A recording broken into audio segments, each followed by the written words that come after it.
In the small, forgotten town of Ravenswood, nestled deep within a dense forest, there was an old mansion that had stood abandoned for decades.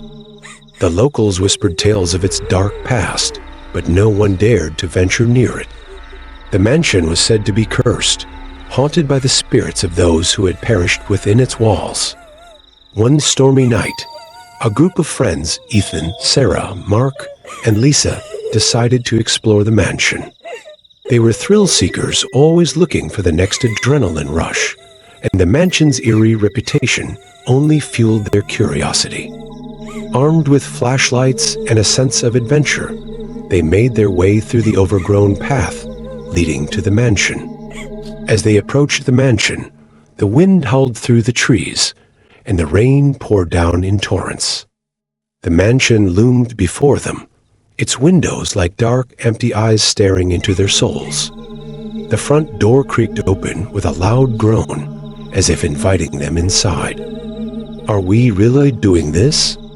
Sarah asked, her voice trembling with a mix of excitement and fear. "Come on, it'll be fun," Ethan replied, trying to sound confident. "It's just an old house." They stepped inside, their flashlights casting long shadows on the walls. The air was thick with dust and the smell of decay. Cobwebs hung from the ceiling, and the floorboards creaked under their weight. The mansion seemed to come alive with every step they took, as if it were watching them. They explored the first floor, finding nothing but empty rooms and broken furniture. As they climbed the grand staircase to the second floor, they heard a faint whispering sound. It was barely audible, like the rustling of leaves in the wind. "Did you hear that?" Mark asked, his voice barely above a whisper. "Hear what?" Lisa replied, her eyes wide with fear. "That whispering, it's coming from upstairs." They continued up the stairs, the whispering growing louder with each step. It seemed to be coming from a room at the end of the hallway.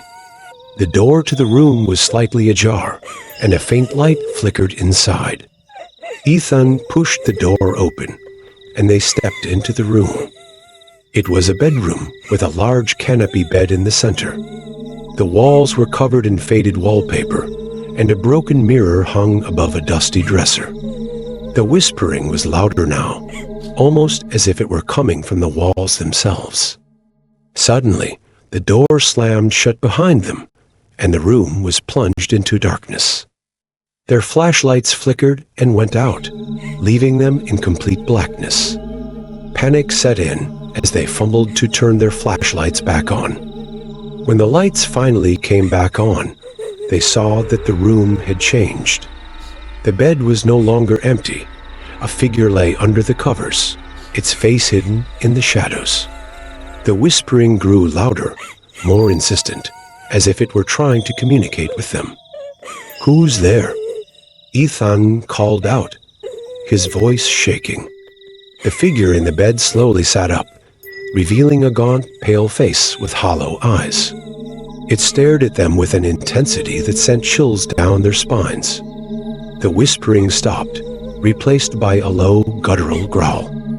"Leave this place," the figure said in a voice that seemed to echo from the depths of the mansion. "You're not welcome here." The friends backed away, their hearts pounding in their chests. They turned to leave, but the door wouldn't budge. It was as if an invisible force was holding it shut. "We need to get out of here," Sarah said, her voice trembling. "There's got to be another way out," Mark replied, looking around the room. They noticed a small door in the corner, partially hidden by a curtain. They rushed to it and found a narrow staircase leading down to the basement. With no other options, they descended into the darkness. The basement was even more unsettling than the rest of the mansion. The walls were lined with shelves filled with old, dusty books and strange artifacts. The air was thick with the smell of mold and decay. As they moved deeper into the basement, they heard the whispering again, this time louder and more urgent. They followed the sound to a small, hidden room at the back of the basement. Inside, they found a large, ornate mirror. The whispering seemed to be coming from the mirror itself, as if it were a portal to another world. Ethan reached out to touch the mirror, and the surface rippled like water. Suddenly, the room was filled with a blinding light, and they were pulled into the mirror. They found themselves in a dark, twisted version of the mansion. The walls were covered in strange symbols, and the air was filled with the sound of distant screams. They realized they were no longer in Ravenswood, but in a nightmarish realm where the spirits of the mansion's past victims were trapped. The friends were separated, each facing their own horrors. Ethan found himself in a room filled with mirrors, each reflecting a different version of himself. Sarah was trapped in a maze of endless hallways, with the whispering voices guiding her deeper into the darkness. Mark was confronted by the ghostly apparitions of the mansion's former residents, their eyes filled with sorrow and anger. Lisa was pursued by a shadowy figure that seemed to be made of pure darkness. They fought to find each other, their fear growing with each passing moment. The spirits of the mansion tormented them, whispering secrets and lies, trying to break their spirits.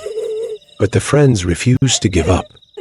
They knew that their only chance of escape was to find the source of the curse and destroy it. After what felt like an eternity, they reunited in the heart of the mansion. There, they found an ancient book, bound in human skin, with the symbols from the walls etched into its cover. They realized that the book was the source of the curse, and that they needed to destroy it to break the spell. With trembling hands, Ethan opened the book and began to read the incantations inside. The mansion shook, and the spirits screamed in agony as the curse was lifted. The friends were enveloped in a blinding light, and they found themselves back in the basement of the real mansion. The door to the basement was open, and they stumbled out into the night, gasping for breath. The mansion was silent, the whispering voices gone. They knew they had broken the curse, but the experience had left them forever changed. As they walked away from the mansion, they vowed never to speak of what had happened. But the memory of that night would haunt them for the rest of their lives, a reminder of the darkness that lurked just beyond the veil of reality.